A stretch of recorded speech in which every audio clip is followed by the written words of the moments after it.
Football player Bharat की धरती पर पहुंचे, बंगाल पहुंचे, लेकिन वहां इतना मिसमैनेजमेंट हुआ कि कमेटी गठित हो गई है, जो ऑर्गेनाइज़र है उसको गिरफ्तार कर लिया गया है। कैसे इस आप स्थिति को देखते हैं? मैं एक ही चीज़ बोलना चाहता हूँ, बंगाल का सरकार, इनका जो प्रशासनिक जो फ्रेमवर्क है अभी वो पतला हो गया है, उसमें कोई यार कंट्रोल सरकार का नहीं है। सरकार का कंट्रोल होता तो ऐसा स्थिति नहीं बनता। जो बंगाल का तस्वीर सारा विश्व का अंदर में जो आज गिरा है, इसका रिस्पॉन्सिबिलिटी सरकार को लेना पड़ेगा। क्यों पहला हर चीज़ को ध्यान में रख के पूरा ऐसा व्यवस्था होना चाहिए था।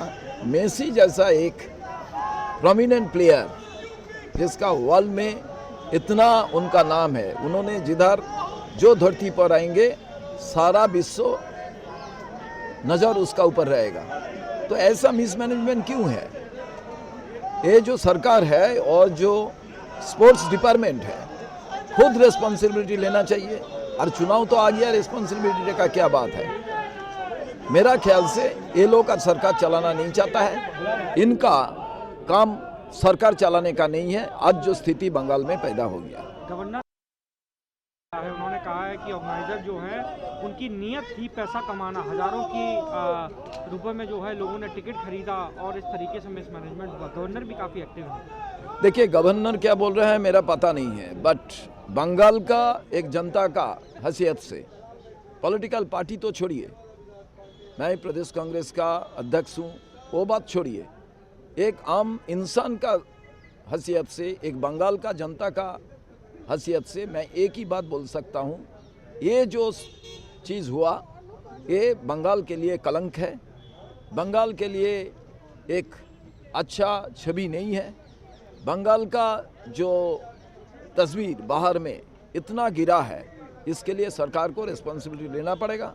और मेरा ख्याल से सरकार कंट्रोल नहीं कर पा रहा है, एडमिनिस्ट्रेशन, पुलिस और अपना कार्यकर्ता और अपना नेता लोग को।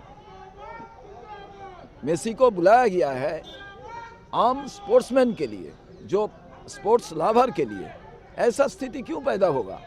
नेता लोग उसका दाएं बाएं घूमते रहेगा, ये लोग क्या स्पोर्ट्समैन हैं? तो ये जो स्थिति है इसका मैं विरोध करना चाहता हूँ, इसको कंडेम करना चाहता हूँ।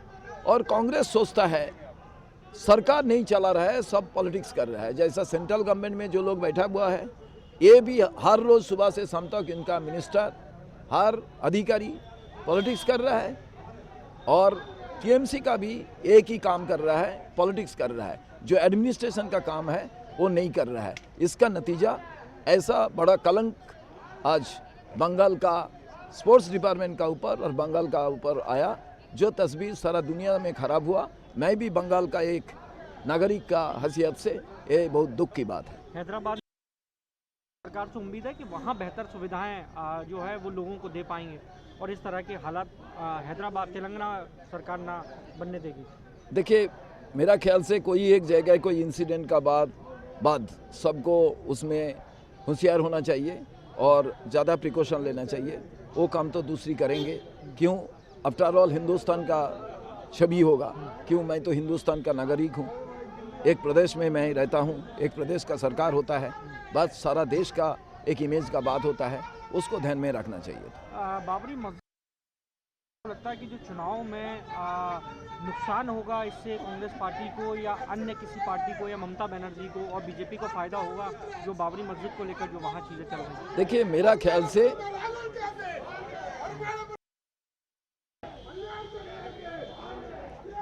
देखिए मैं एक चीज़ बोलना चाहता हूँ, कोई मंदिर बनाना, मस्जिद बनाना, कोई चर्च बनाना ये कोई गलत काम नहीं है। राष्ट्रपति जी सोमनाथ मंदिर इनॉग्रेशन में जब जा रहे थे तब नेहरू जी एक लेटर लिखा था, उन्होंने बोले थे ये राष्ट्र का काम नहीं है, ये काम है अपना अपना धर्म का, जो लोग उसको दिल से चाहते हैं उनका काम है। राष्ट्र का काम क्या होता है? वो फैक्ट्री बनाएंगे, हॉस्पिटल बनाएंगे, स्कूल बनाएंगे, कॉलेज बनाएंगे, जो हर मजहब का, हर धर्म का जो भक्त है उसका माध्यम से उनका सुविधा मिले। मैं मस्जिद का विरोध में नहीं हूँ, मैं गीता पाठ का विरोध में नहीं हूँ, कुरान पाठ का विरोध में नहीं हूँ। ये चुनाव का समय सब इसको लेके इतना क्यों शुरुआत कर देते हैं उनका अपना लड़ाई, ये मेरा बात है। आप देखा हिंदुस्तान का अंदर में और कोई प्रदेश का अंदर में, प्रदेश तो हिंदुस्तान का अंदर में होता है, मुसलमान का घर का परिवार का जो लड़का लड़की, हिंदू परिवार का अंदर में जो लड़का लड़की, उनका नौकरी के लिए, उनका एम्प्लॉयमेंट के लिए, उनका भोजन के लिए एक जुलूस आप हिंदुस्तान में देखा है? कोई प्रदेश में देखा है? देखा नहीं है। किस लिए देखता नहीं है? क्यों? सबका भोजन मिल जाए, सबका नौकरी मिल जाए, सेल्फ एम्प्लॉयमेंट मिल जाए तो अपना सोच वो आगे बढ़ाएंगे। इंसान को सोच को ख़त्म करने का और जो राजनीति को लेके बिजनेस करता है, राजनीति का कारोबारी जो है वो जो काम कर रहा है उसका विरोध में कांग्रेस पार्टी 20 तारीख को संविधान पाठ का ऐलान किया है। किस लिए संविधान पाठ का ऐलान किया है? हम लोग कोई संविधान पाठ का ऐलान नहीं करते हैं। देखिए, आप कोई धर्म का होगा, आपका धर्म का किताब आप पढ़ेंगे, कोई बात नहीं है। संविधान ऐसा एक किताब है जो किताब का एज ज़्यादा नहीं है, उससे ज़्यादा हमारा देश का जो रिलीजियस बुक है उनका एज बहुत ज़्यादा है, बहुत प्रसिद्ध है, और जो रिलीजियस इंस्टीट्यूशन है उनका भी एज बहुत ज़्यादा है। फिर भी ये जो कम एज का जो एक किताब है, ये सब किताब को, ये गीता, महाभारत, बाइबल, कुरान, जितना हमारा रिलीजियस बुक है और रिलीजियस इंस्टीट्यूशन है, सबको प्रोटेक्ट करता है। आप देख लीजिए कितना डिबेट था राम मंदिर, बाबरी मस्जिद के लिए। वो debate through constitution, supreme Court का माध्यम से, किसी का दिल में चोट हो, किसी का दिल में ज़्यादा अच्छा सोच हो, सब कुछ ये सब लोग मान लिया है सुप्रीम कोर्ट का judgment under the that laws जो हमारा संविधान मुताबिक है। और इसलिए ही तो राम मंदिर बना, इसलिए ही तो 5 एकड़ लैंड एलोकेट हुआ बाबरी मस्जिद के लिए। तो बाबरी मस्जिद नाम लेना कोई गलत काम नहीं है।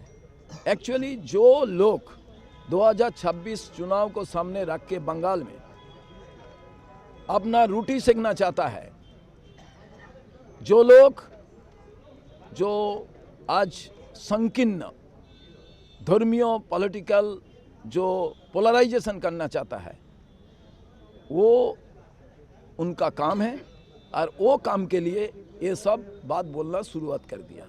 मेरा ख्याल से आज किसी इंसान को, किसी इंस्टीट्यूशन को, कोई पॉलिटिकल पार्टी को संविधान छोड़ के वो एक भी कदम आगे नहीं बढ़ सकता है।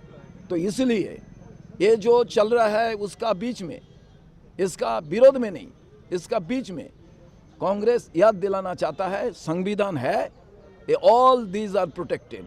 संविधान नहीं है, कोई किसी का प्रोटेक्टेड नहीं है। जो भाजपा ने सारा हिंदुस्तान में जो मनुवादी सोच को बढ़ाना चाहता है, बहुत्ववाद को जो ख़त्म करना चाहता है, उसका एक ही पल्लू है, वो है भारत का संविधान को आगे बढ़ाने का काम है। जो मैं मांग किया है वेस्ट बंगाल प्रदेश कांग्रेस का तरफ से 2024 अंबेडकर का जन्मदिन में, जो संविधान को कंपलसरी एजुकेशन क्लास 5 से करना चाहिए, देश का पास भी मैं मांग किया। किस लिए किया? संविधान जो पढ़ेगा उसका पास पता होगा रिस्पॉन्सिबिलिटी क्या है, लाइबिलिटी क्या है, उसका पास पता होगा उसका ड्यूटी क्या है, उसका जो आने वाला दिन में क्या करना चाहिए, क्या बोलना चाहिए, क्या नहीं बोलना चाहिए। जो आज कॉन्स्टिट्यूशनल पद में बैठा हुआ है, एमएलए, एमपी, मंत्री, प्रधानमंत्री, सब लोग इसको अध्ययन करते तो इतना अनपार्लियामेंट्री बात नहीं कर पाते। पार्लियामेंट के अंदर में भी नहीं कर पाते, बाहर में भी नहीं कर पाते। कोई पिता माता का साथ अच्छा व्यवहार कर सकते थे, कोई बीवी को छोड़ भी नहीं सकते थे, कोई हस्बैंड को छोड़ भी नहीं सकते थे। इसका कारण मेरा एक ही बात है, ये जो चीज़ चल रहा है बाइनरी पॉलिटिक्स क्रिएट करने का, इसका आने वाला दिन में इंसान, क्यों किसी धर्म का नाम पर आप किसी को भूखा रख सकते हो, फास्टिंग रख सकते हो, 1 दिन 2 दिन 1 महीना, हमेशा के लिए नहीं। इसके लिए भोजन का अरेंजमेंट करना जरूरी है, जो हिंदुस्तान में अभी ये प्रॉपर जो यंग जनरेशन का पास नहीं है। इसको बंगाली में बोल दीजिए। नमस्कार सर, मेसी वाला इंसिडेंट देखুন, পশ্চিমবাংলার ইতিহাসে এই যে স্টেডিয়াম, সল্টলেক স্টেডিয়াম আমার বাড়ির একেবারে কাছে। আজ সকালবেলা যখন আমি দিল্লি আসছি তখনই দেখছিলাম প্রচুর ভিড়। যে উদ্যোক্তা, রাজ্য সরকার এবং রাজ্যের ক্রীড়া দপ্তর, তাদের অনেক সজাগ থাকা দরকার ছিল।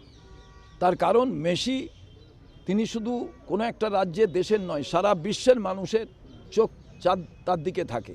তিনি যখন বাংলায় আসছেন বিশ্বের নজর কিন্তু বাংলার উপরে ছিল।